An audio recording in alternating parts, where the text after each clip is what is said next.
Mi nombre es Sofía. Tengo 22 años. Y esta es la historia de cómo hice que mis propios padres pensaran que había desaparecido. Comenzó un martes por la noche cualquiera. De esas en las que te arrastras a casa después de clase, soñando solo con sopas instantáneas y silencio.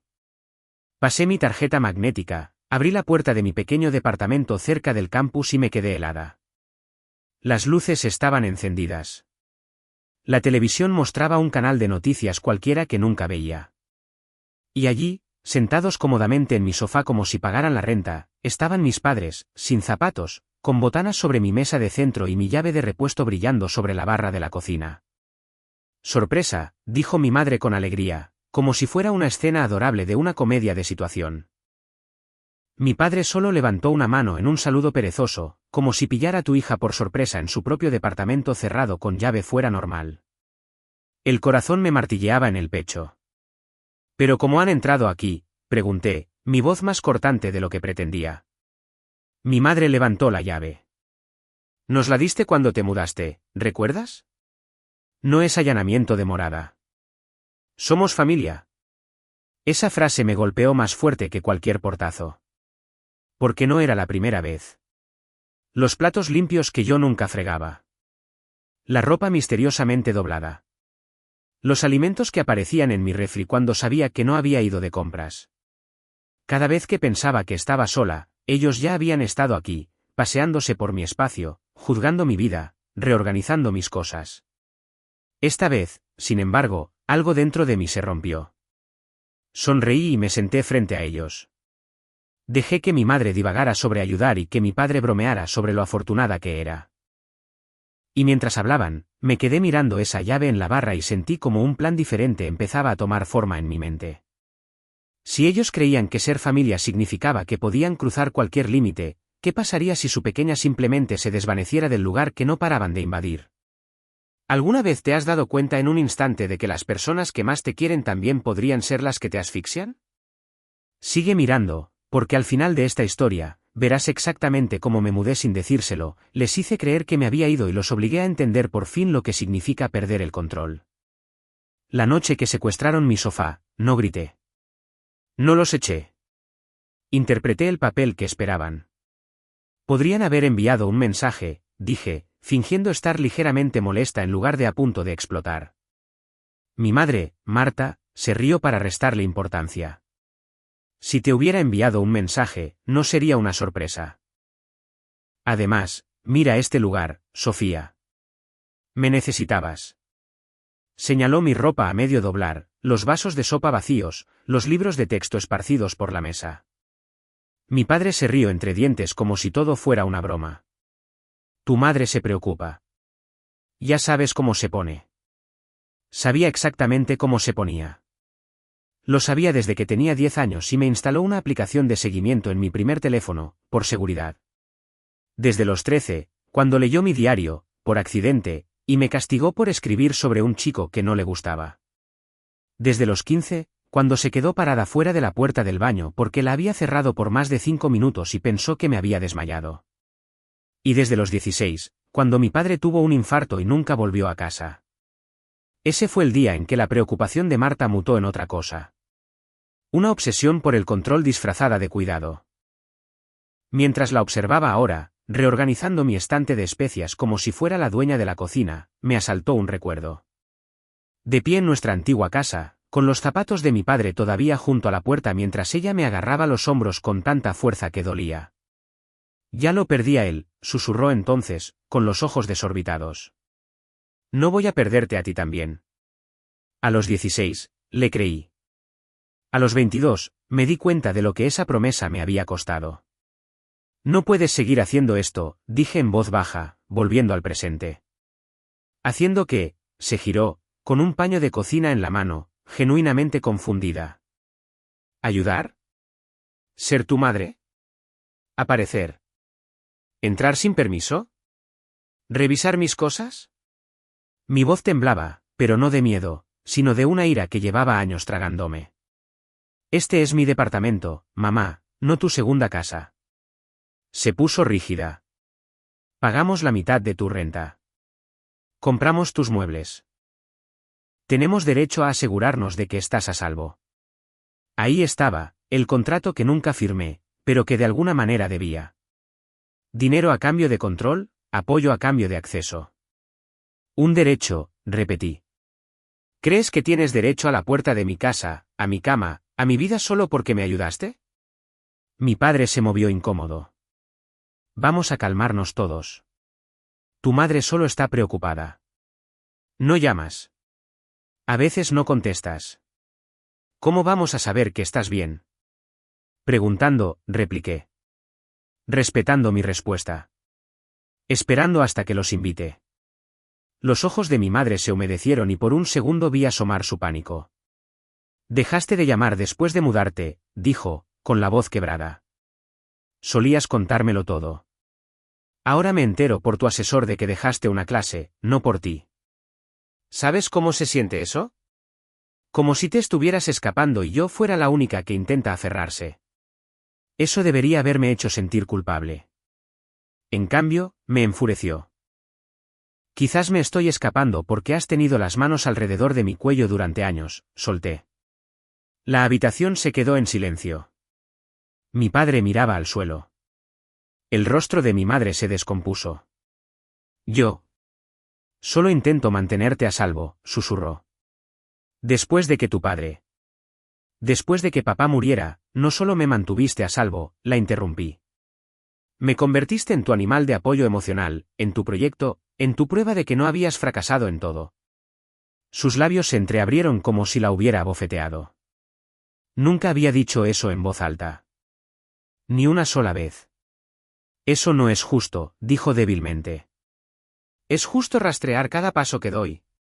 ¿Revisar mis mensajes cuando dejo la laptop abierta? Aparecer en mi residencia universitaria a medianoche porque no respondí durante 2 horas, insistí. Es justo que tenga 22 años y todavía salte cada vez que mi teléfono vibra porque tengo miedo de que seas tú exigiendo una prueba de que estoy viva. Mi padre finalmente habló. Sofía, ya es suficiente. No, dije, sorprendiéndome a mí misma. No es suficiente. Llego 6 años tarde.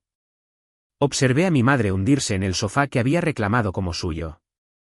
Sus ojos se movían de un lado a otro como si buscara algo sólido a lo que agarrarse. Por primera vez, lo vi claramente. No era solo sobreprotectora. Estaba aterrorizada. Aterrorizada de que las personas que amaba se desvanecieran sin previo aviso como lo hizo mi padre. Y en su terror, había construido una prisión. Una con cortinas bonitas y comidas caseras, pero una prisión al fin y al cabo. Esta es la pregunta que empezó a quemarme en el cerebro esa noche. ¿Cuándo deja el amor de ser amor y se convierte en vigilancia? Y, más brutalmente, si la carcelera llora mientras cierra la puerta, ¿hace eso que la celda sea menos real? Aún no sabía las respuestas. Solo sabía una cosa. Hablar no arreglaría esto. Ella no creía en mis palabras, así que decidí mostrarle cómo se sentía realmente cuando yo no estaba. No se me ocurrió el plan de venganza en un momento dramático. Creció en silencio, como moho en los rincones de mi mente. Una semana después del día de la invasión del sofá, estaba en una cafetería con mi mejor amiga, Ximena. Me escuchó desahogarme, con los ojos muy abiertos, removiendo su bebida con tanta fuerza que los hielos tintineaban. ¿Tiene una llave?, siseó Ximena. ¿De tu propio departamento? Sí. Simplemente entra, limpia, reorganiza, a veces deja guisados en el refri como una bomba de culpabilidad. Eso no es adorable. Es espeluznante, dijo Ximena rotundamente. No vives en una comedia de situación. Vives en una película de terror con buena iluminación. Me reí, pero sonó forzado.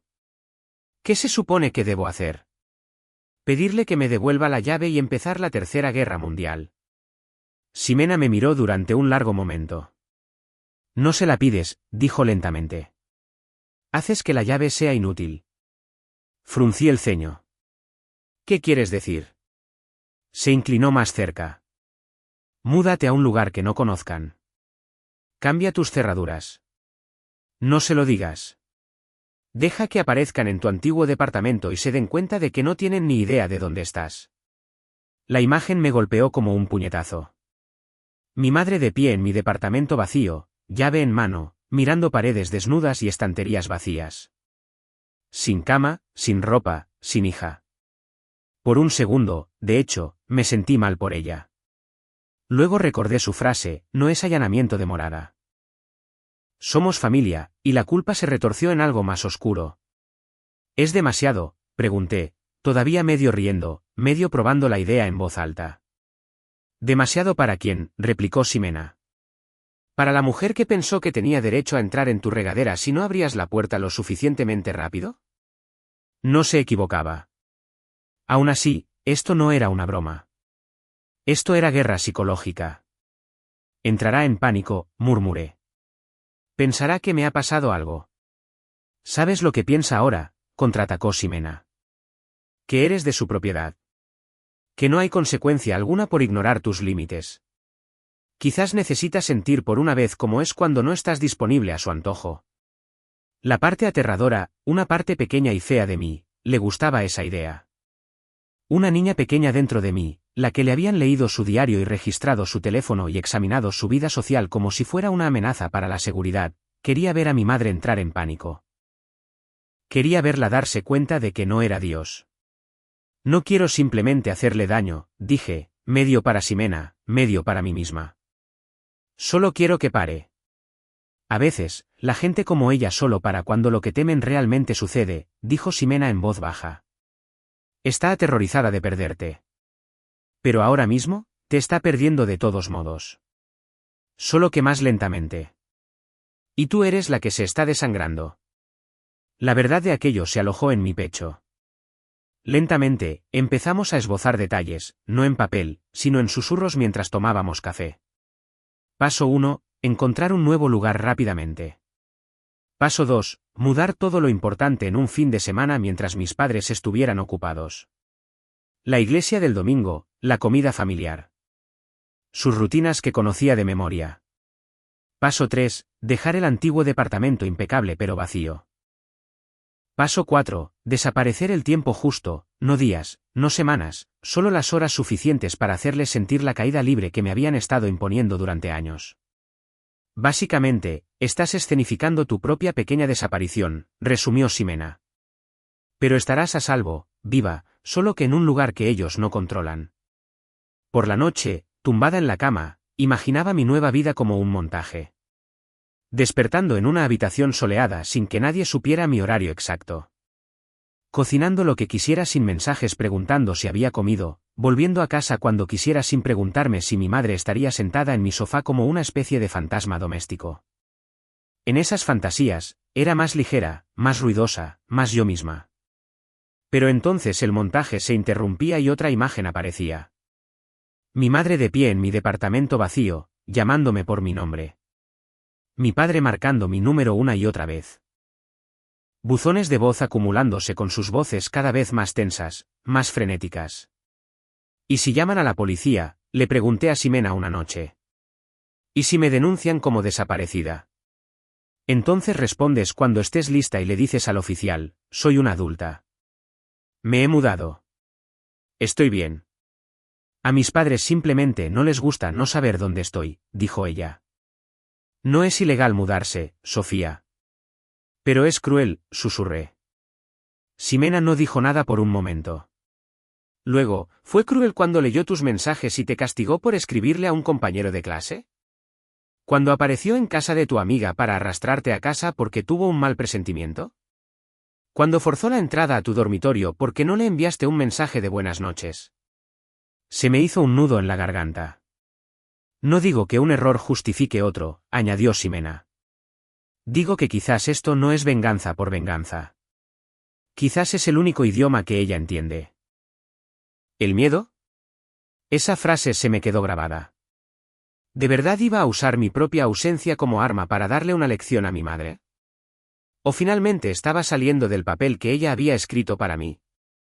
Esta es la pregunta que me mantuvo despierta por la noche. Cuando alguien se niega a escuchar tú, ¿no? Hasta donde se te permite llegar para que te escuchen. El contrato de arrendamiento del nuevo lugar se tramitó más rápido de lo que esperaba.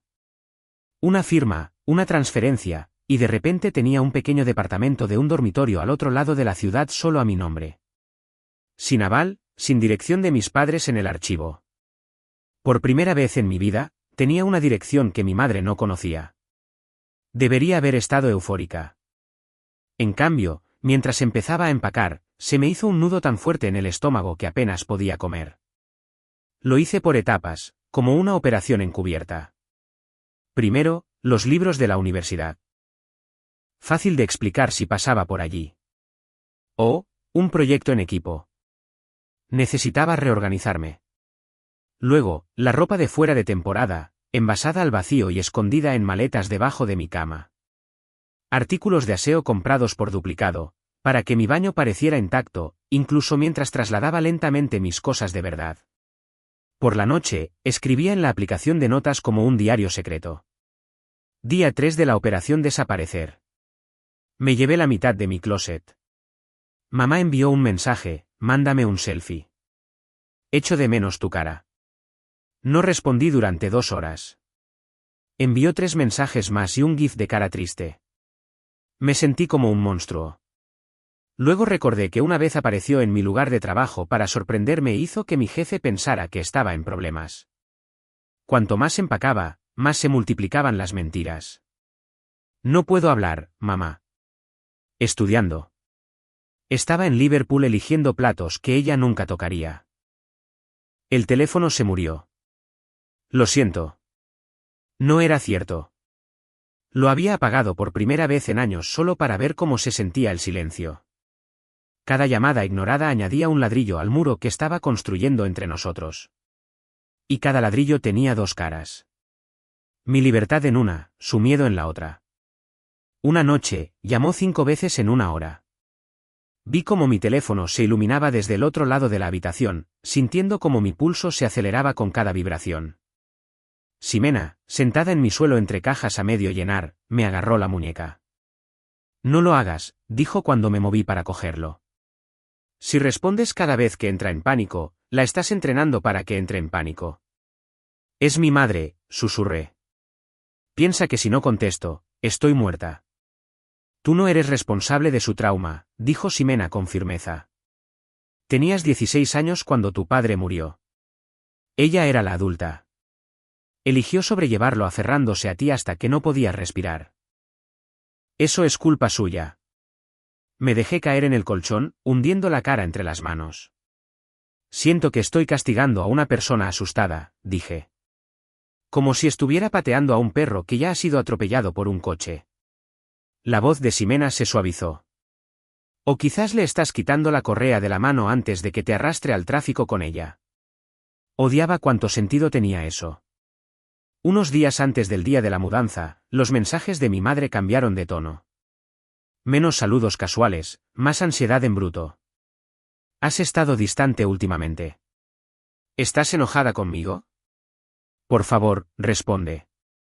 Tuve una pesadilla contigo. Pasé en coche por tu edificio hoy. Tenías las persianas bajadas. ¿Estás bien? Pasó en coche por mi edificio solo para mirar mis ventanas y asegurarse de que la forma de mi vida todavía coincidía con la que tenía en su cabeza. Algo dentro de mí se rompió de nuevo, no de ira esta vez, sino de fría determinación. Si le contaba lo de la mudanza, lo convertiría en una negociación. Lloraría, prometería cambiar, suplicaría por la nueva dirección, exigiría una llave de repuesto, por si acaso. Y me conocía. Cedería. Le entregaría la llave como siempre había hecho. Primero la de mi teléfono, luego la de mi ubicación, luego la de mi futuro. Así que hice lo único que tenía sentido para la parte de mí que estaba cansada de ser vigilada. Establecí una regla. Durante 72 horas, mi vida me pertenecería solo a mí. Sin actualizaciones, sin compartir la ubicación, sin explicaciones. 72 horas para que ella sintiera lo que yo había sentido durante 6 años. Incertidumbre. Esa noche, escribí y borré una docena de mensajes. Hola, mamá. Me mudo, pero estoy a salvo. Borrar. Te quiero, pero necesito espacio, así que por favor no te asustes. Borrar. Si vuelves a entrar en mi casa después de esto, cambiaré de número. Borrar. Al final, no envié nada. Enchufé mi teléfono, lo puse boca abajo y le susurré a la oscuridad, solo 3 días. Puedes odiarme durante 3 días si eso me compra el resto de mi vida. Esta es la pregunta que se anidó en mi pecho mientras me quedaba dormida. ¿Sigue siendo venganza si la persona a la que estás hiriendo es la que te enseñó que el miedo es el único lenguaje que da resultados? El día antes de mudarme, mi vida parecía normal desde fuera. Fui a clase. Me reí de los chistes tontos de mi amiga. Entregué un trabajo 5 minutos antes de la fecha límite, como siempre. Pero bajo la rutina, todo zumbaba con una extraña tensión eléctrica. Mi teléfono era una zona de guerra de mensajes no leídos. Mamá, buenos días, cariño. ¿Dormiste bien? Llámame cuando te despiertes. 2 horas más tarde. Mamá, normalmente ya contestas. ¿Está todo bien? Luego. Mamá, tuve un mal presentimiento anoche. Por favor, dime que estás bien. Miré la pantalla en la biblioteca de la facultad, con el cursor parpadeando sobre un párrafo a medio terminar sobre los contratos sociales en la teoría política. La ironía no se me escapó. ¿Qué es un contrato social, después de todo, sino un acuerdo sobre los límites? ¿Qué pasa cuando una de las partes sigue reescribiendo los términos sin preguntar? Bloqueé mi teléfono e intenté concentrarme. Mi pierna rebotaba debajo de la mesa. Frente a mí, Ximena deslizó una nota adhesiva sobre mi laptop. 24 horas para la libertad. Resoplé a pesar de mí misma. Esa noche, no fui directamente a casa. Me encontré con Ximena en un pequeño parque a unas pocas cuadras de mi pronto exdepartamento. Nos sentamos en los columpios como niñas, las cadenas de metal crujiendo suavemente. ¿Estás lista?, preguntó. Tan lista como se puede estar para torturar psicológicamente a tu propia madre, murmuré. No vas a hacer esto para siempre, me recordó Ximena. No vas a desaparecer a otro país. Te vas a mudar al otro lado de la ciudad y a desconectar durante un brevísimo periodo de tiempo. ¿Eso es todo? Dices brevísimo, como si mi madre no midiera el tiempo en unidades de pánico, dije. 3 horas para ella es probablemente Sofía está muerta en una zanja. Oh, dijo Ximena, empujándose suavemente, 3 horas podrían ser el tiempo exacto que necesita para darse cuenta de que no puede seguir viviendo así. La gente no cambia cuando está cómoda. Miré hacia el cielo que oscurecía. ¿Y si no cambia? Entonces lo sabrás, dijo Ximena simplemente. Y construirás una vida que no dependa de su permiso. Mientras volvía a mi departamento más tarde, mi teléfono sonó de nuevo. Mamá. Lo vi vibrar en mi mano, y luego pulsé rechazar por primera vez en mi vida a propósito. Inmediatamente, un mensaje de texto, ¿por qué no contestas? ¿Estás con alguien? ¿Estás a salvo? El cóctel familiar de culpa e ira me inundó. Podía imaginarla paseando por la sala, agarrando su teléfono, repasando todos los peores escenarios que había visto en las noticias. Durante años, me había apresurado a calmarla para demostrarle que seguía respirando. Esa noche, no lo hice. Envié un solo mensaje. Estoy bien. Ocupada. Hablamos más tarde. No era una mentira, exactamente, solo incompleto. Su respuesta llegó segundos después. ¿Ocupada con qué? ¿Estás comiendo? ¿Estás sola? ¿Puedo llevarte la cena? No respondí. Puse mi teléfono en no molestar y empecé a etiquetar mis cajas en su lugar. ¿Cocina? Libros. Cosas que son realmente mías. Con cada trozo de cinta adhesiva que arrastraba sobre el cartón, sentía que algo cambiaba dentro de mí. No solo me estaba mudando de departamento. Estaba reubicando el centro de mi vida de su mundo al mío. Me metí en la cama rodeada de pilas de cajas, con mi habitación medio desnuda, y me quedé mirando el techo. Mi mente reproducía 2 películas a la vez. En una, mi madre irrumpía en mi departamento mañana, lo encontraba vacío y se derrumbaba, sollozando, con el teléfono resbalando de su mano.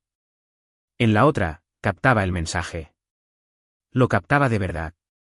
Se daba cuenta de que su miedo tenía consecuencias, de que su hija no era un animal de apoyo emocional ni un dispositivo que pudiera actualizar. Y en esa versión, me llamaba, no para exigir, no para interrogar, sino para preguntar, ¿cómo puedo quererte sin enjaularte? ¿Cuál de esas películas se desarrollaría? No lo sabía. Pero sabía esto. Si seguía viviendo como lo estaba haciendo, solo habría una historia. La suya. Así que, aquí está la pregunta que les lanzo, la misma que me hice una y otra vez esa noche. Si tu libertad significara dejar que tu madre sintiera por unas horas el terror con el que te ha estado alimentando durante años, ¿lo harías?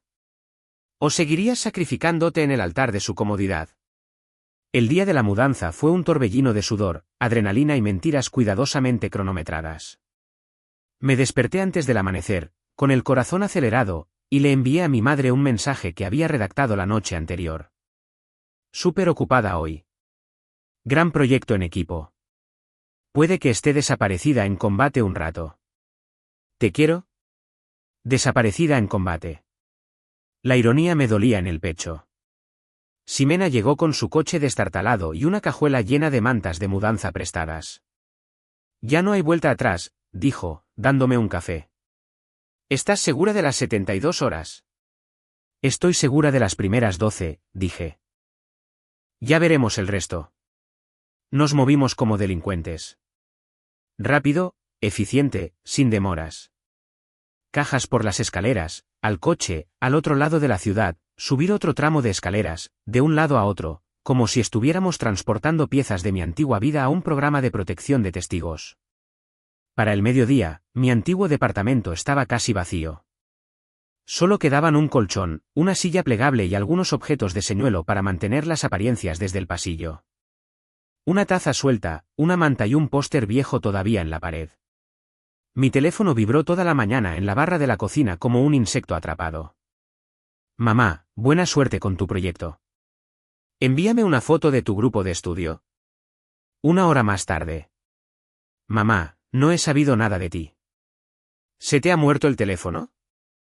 Luego, mamá, Sofía, por favor, responde. No lo hice. Cada vez que lo consideraba, imaginaba su mano en el pomo de mi puerta, girándolo sin llamar. Su voz flotando por el pasillo. Soy yo. Abre.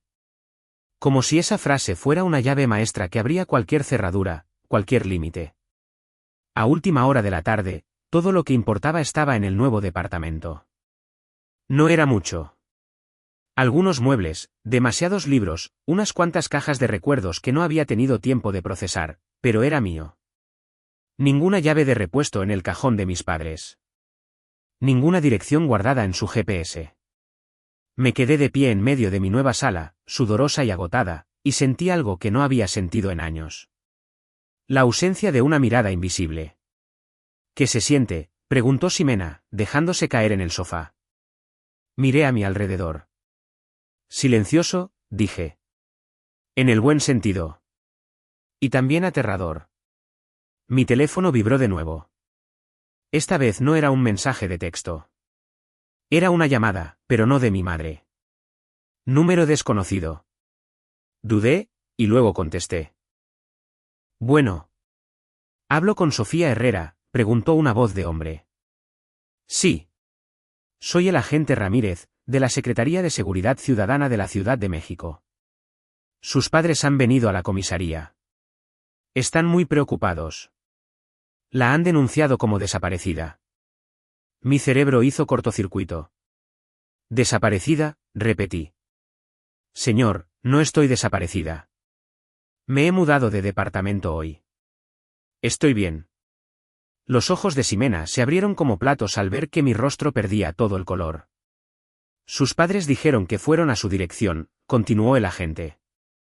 Su puerta estaba abierta. El lugar parecía abandonado. No pudieron contactarla durante varias horas.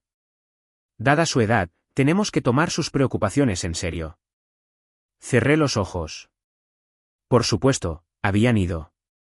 Por supuesto, habían usado la llave una última vez. Los imaginé abriendo la puerta para no encontrar nada. Ni cama, ni ropa, ni hija, solo el fantasma de la vida que creían controlar. Una parte de mí quería sentirse triunfante. En cambio, solo me sentí cansada. Le agradezco que lo compruebe, dije con cuidado. Pero soy una adulta. Elegí mudarme y elegí no decírselo porque necesitaba espacio. Estoy a salvo. No estoy en peligro. Simplemente no quiero que tengan acceso a mi casa nunca más. Hubo una pausa en la línea. Está en su derecho, dijo finalmente el agente. ¿Estaría dispuesta a llamarlos? Están bastante afectados. Miré al techo. Este era el momento. El momento en que mi venganza dejaba de ser hipotética y se convertía en una mujer sollozando en una comisaría de policía, agarrando una foto mía de la preparatoria. «Los llamaré», dije. Después de colgar, me quedé sentada un minuto, con el teléfono pesado en la mano. «¿Y bien?», preguntó Ximena. «Llamaron a la policía», dije. Fueron al antiguo departamento, lo encontraron vacío y me denunciaron como desaparecida. Así que el plan funcionó, dijo Ximena en voz baja. Solté una risa, seca y sin humor. Sí, funcionó. ¿Cómo te sientes? Como si acabara de empujar a alguien por un acantilado y estuviera esperando a ver si sabe nadar. Marqué el número de mi madre con manos que no dejaban de temblar. Contestó al primer tono. «Sofía». Su voz era aguda, desgarrada. Podía oír ruido de fondo. Murmullos, la voz de un hombre. Quizás los agentes. ¿Dónde estás? ¿Estás bien? Oh, Dios mío. ¿Por qué no? Estoy bien, la interrumpí. Estoy a salvo. Me he mudado de departamento. Silencio, luego un sonido ahogado. Te mudaste, repitió como si hubiera dicho que me había mudado a otro planeta. ¿Sin decírnoslo? Pensamos. No tienes ni idea. Fuimos a tu casa y estaba vacía. ¿Y tu teléfono? Te dije que estaría ocupada, dije, escuchando el filo frío en mi propia voz. Puse el modo no molestar porque no quería que me interrumpieran. Pensamos que te habían secuestrado, sollozó. Tu padre casi tuvo un infarto. Llamamos a hospitales. Condujimos por el campus. Nosotros. ¿Cómo pudiste hacernos esto? Ahí estaba. No me alegro de que estés a salvo. No siento haberte asustado tanto que sentiste que tenías que irte en secreto. Solo, ¿cómo pudiste hacernos esto? Una parte de mí quería disculparse, calmarla, arreglar el pánico que había causado. La otra parte, la que había sido prisionera de su miedo durante 6 años, habló primero. Ese sentimiento que tuviste hoy, dije en voz baja. Ese vacío en el estómago cuando abriste la puerta y yo no estaba. Así es como me he sentido cada vez que has aparecido en mi espacio sin avisar. Cada vez que veía tu nombre iluminar mi teléfono 10 veces seguidas. Cada vez que volvía a casa preguntándome si habías estado allí tocando mis cosas, leyendo mi vida. Llevas años haciéndome esto. Eso no es lo mismo, replicó, con la voz afilada a través de sus lágrimas. Te estaba protegiendo. Tú desapareciste. Me mudé, y corregí. No me desvanecí. No morí. No me secuestraron. Hice algo que todo adulto tiene derecho a hacer. Elegí dónde vivo y quién tiene acceso a ello. Me denunciaste como desaparecida porque por una vez no tenías el control. Hubo un sonido estrangulado al otro lado. Luego se oyó la voz de mi padre, baja y tensa. Sofía, dijo, estábamos aterrorizados. Tienes que entenderlo. Lo entiendo, dije. Lo veo muy claramente. También veo que tu terror ha sido mi prisión. Y hoy, durante 12 horas, te sentaste dentro de esa misma prisión. ¿Qué se sintió? No respondió. De fondo, mi madre lloraba, repitiendo mi nombre como una oración o una maldición. El agente debía de estar allí también, porque le oí decir suavemente, señora, está a salvo. Es una adulta. No puede obligarla a compartir su dirección. Las palabras golpearon a mi madre como un golpe físico. Ni siquiera nos vas a decir dónde estás, jadeó. Eres nuestra hija. ¿Soy su hija?, dije. Pero no soy su propiedad. Les diré dónde estoy cuando crea que pueden manejarlo sin abusar de ello. Por ahora, han demostrado que no pueden. Ese fue el momento en que el equilibrio cambió. Podía oírlo en su respiración, en la forma en que la habitación a su alrededor pareció quedarse en silencio. Por primera vez en mi vida, alguien con autoridad le había dicho que no y me había respaldado. ¿Y ahora qué?, susurró. Simplemente desapareces de nuestras vidas. No, dije suavemente. Les estoy pidiendo que nos encontremos en otro lugar. Terreno neutral. Mañana hablamos. Establecemos nuevas reglas. Si no pueden aceptarlas, entonces sí, desapareceré de su casa, de su puerta, de su tapete, pero no del mundo. No dejaré que tu miedo se coma mi vida solo porque ya se comió la tuya. Suenas tan fría, dijo. ¿Cuándo te volviste tan dura? El día que me di cuenta de que preferías saber lo que hago cada segundo a saber quién soy en realidad, respondí. Mañana, a las 3 de la tarde. En la cafetería junto a la estación del metro Coyoacán. Si quieren verme, estén allí. Si no, entonces supongo que hoy fue un adelanto. Colgué antes de que pudiera responder. Me temblaba la mano, pero mi voz no lo había hecho. Eso me asustó casi más que su pánico. Esta es la pregunta que resonó en mi cabeza mientras miraba la vista desconocida desde mi nueva ventana. Cuando finalmente inviertes la dinámica de poder con alguien que te ha controlado durante años, la oleada de satisfacción que sientes es prueba de que te has vuelto cruel o prueba de que nunca antes se te permitió sentirte a salvo. Al día siguiente entré en la cafetería junto a la estación del metro Coyoacán, esperando a medias que no aparecieran. Incluso deseándolo a medias. Si no venían, dolería. Pero también sería simple. Podría construir mi vida sin tener que renegociar los términos de nuestra relación. Sin drama, solo distancia. Pero estaban allí. Mi padre estaba sentado rígidamente en una mesa de la esquina, con las manos alrededor de un café que no estaba bebiendo.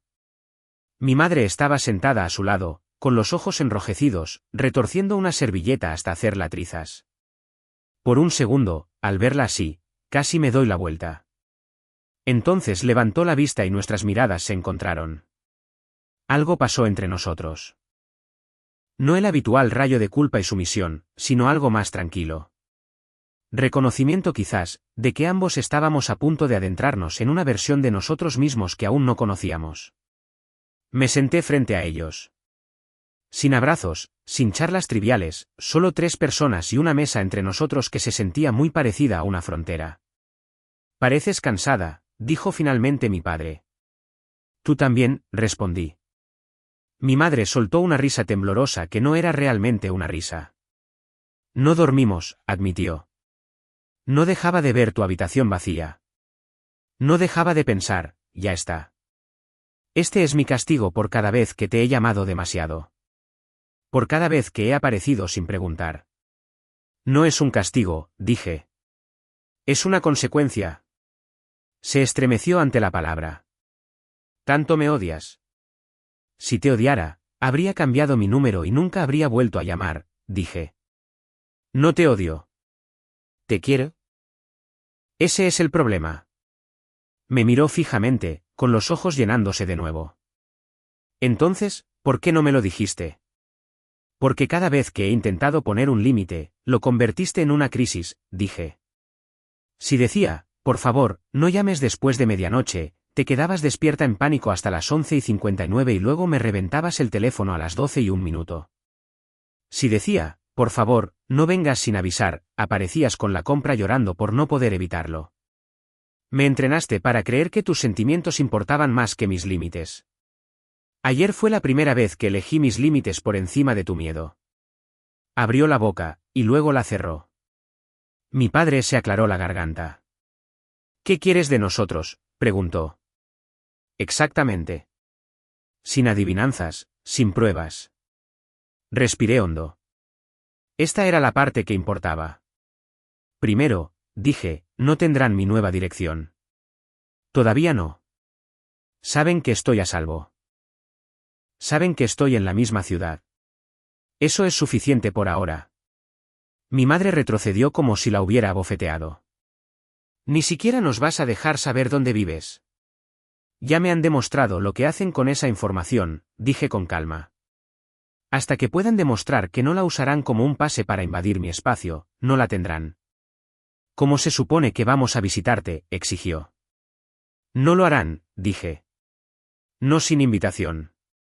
Si quiero verlos, iré yo. O nos encontraremos en un lugar público como este. Si algún día decido que están listos para entrar en mi casa sin tratarla como si fuera suya, les daré la dirección entonces.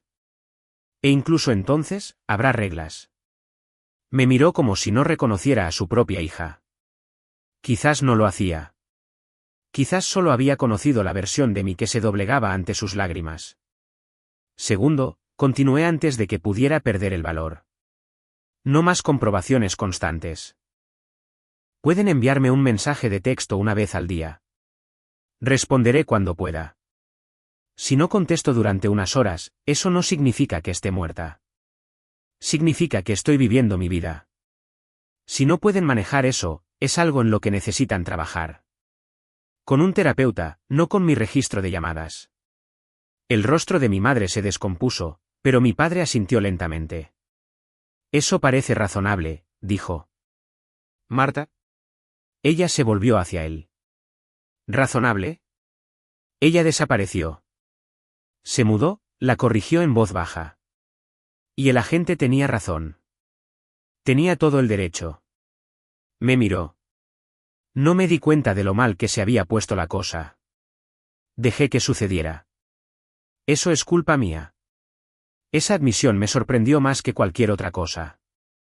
Durante años, había sido el amortiguador, el policía bueno, el que me decía, así es tu madre. Al oírle decir que me había fallado, algo en mi pecho se relajó. Tercero, dije, más suave ahora. Necesito que entiendas algo, mamá. Tu miedo es tuyo. Nació el día que papá murió. Y lamento que tuvieras que llevarlo sola, pero no puedes descargarlo sobre mí cada vez que tu cerebro reproduce el peor escenario posible. Ya no seré tu sistema de alarma viviente. Si te despiertas con un mal presentimiento, puedes escribir un diario. Puedes llamar a una línea de ayuda. Puedes gritar contra una almohada. Pero no puedes exigir que te calme a tu antojo. Me miró fijamente, las lágrimas finalmente desbordándose. ¿Tienes idea de lo que es sostener la mano de tu esposo un minuto y planear su funeral al siguiente?, susurró. Contestar una llamada telefónica y que toda tu vida se divida en antes y después. Me ardía la garganta. Sí, dije. Yo también estuve allí. Yo también lo perdí. Pero de alguna manera, solo una de nosotras obtuvo permiso para desmoronarse. Me convertiste en tu razón para seguir respirando. Y luego decidiste que la única forma de conservarme era no perderme de vista nunca. Eso no es amor. Es miedo. Disfrazado de amor. Por primera vez, no discutió. Solo lloró. No sollozos fuertes y manipuladores del tipo que había visto cuando quería algo sino pequeños sonidos rotos que hicieron que mis propios ojos me picaran. Entonces, ¿qué hago?, logró decir finalmente. ¿Simplemente dejó de preocuparme? No, dije. Preocúpate de manera diferente. Preocúpate lo suficiente como para dejarme volver a casa sin rastrear la ruta. Preocúpate lo suficiente como para creerme cuando digo que estoy bien. Preocúpate lo suficiente como para arriesgar tu propia ansiedad para que yo no tenga que vivir dentro de ella. Nos quedamos sentados en silencio durante mucho tiempo. La gente entraba y salía a nuestro alrededor. Las tazas tintineaban, la leche humeaba. La vida seguía. Finalmente, mi padre habló. Lo intentaremos, dijo. No puedo prometer que será perfecto. Sé que tu madre fallará. Yo probablemente también lo haré. Pero te escucho. Y si nos equivocamos, tienes mi permiso para colgar el teléfono, para salir por la puerta, para protegerte. Nunca más llamaré a eso una falta de respeto. Mi madre se secó la cara con la servilleta hecha trizas. No sé cómo ser la clase de madre que me pides, admitió. Todo lo que sé es cómo aferrarme. Nunca aprendí a soltar sin sentir que te estoy desechando. Entonces quizás ambos tenemos cosas que aprender, dije en voz baja. Tú tienes que aprender a aflojar tu agarre. Yo tengo que aprender a dejar de confundir tu miedo con mi responsabilidad. Podemos intentarlo, o podemos seguir haciendo lo que hemos estado haciendo y vernos pudrir mutuamente. No quiero perderte, susurró. Ya casi lo hiciste, dije. Ayer en ese departamento vacío, fue lo más cerca que he estado de cortarte el contacto para siempre. Yo tampoco quiero eso. Por eso estoy aquí. Me miró durante mucho tiempo, algo nuevo parpadeando en sus ojos. No sumisión, no victoria, algo como aceptación. O al menos el primer paso vacilante hacia ella. De acuerdo, dijo finalmente. Voy a buscar un terapeuta. Intentaré no irrumpir más en tu vida. Una débil sonrisa se dibujó en mi boca. Y yo intentaré no escenificar más desapariciones falsas, dije. ¿Trato hecho? Nos dimos la mano. Fue incómodo y un poco absurdo, pero también fue real. Un contrato. Esta vez, realmente hablado en voz alta. Han pasado meses desde ese día. Mis padres todavía no tienen mi dirección. A veces mi madre falla, envía 3 mensajes de texto seguidos, llama 2 veces en una hora. Cuando lo hace, no me apresuro a consolarla. Espero. Respondo cuando estoy lista. Una vez se disculpó por su cuenta. Lo siento, se me fue de las manos. Viejos hábitos. Estoy trabajando en ello. Ese mensaje significó más para mí que cualquier guisado. ¿Me arrepiento de lo que hice? A veces, cuando recuerdo el sonido de su voz en la comisaría quebrada y salvaje, una parte de mí se estremece. No solo tracé un límite. Detoné una llamada de atención que dejó daños colaterales. Pero luego miro alrededor de mi departamento. Mis llaves en mi mesa. Mi desorden exactamente donde lo dejé. Mi teléfono, benditamente silencioso cuando yo elijo. Y sé esto, sin esa explosión, nada habría cambiado. Mi madre tenía que sentir lo que era no saber dónde estaba. Para entender que su peor pesadilla no era que yo me hubiera ido. Era que me hubiera ido por mis propios medios. Así que, aquí está mi última pregunta para ustedes, la que todavía me hago en las noches tranquilas. ¿Han encontrado un equilibrio entre la libertad y el amor? ¿O siguen dejando que los miedos de otra persona dicten su vida? Y si no lo han hecho, ¿hasta dónde llegarían para que finalmente, de verdad, los dejen ir?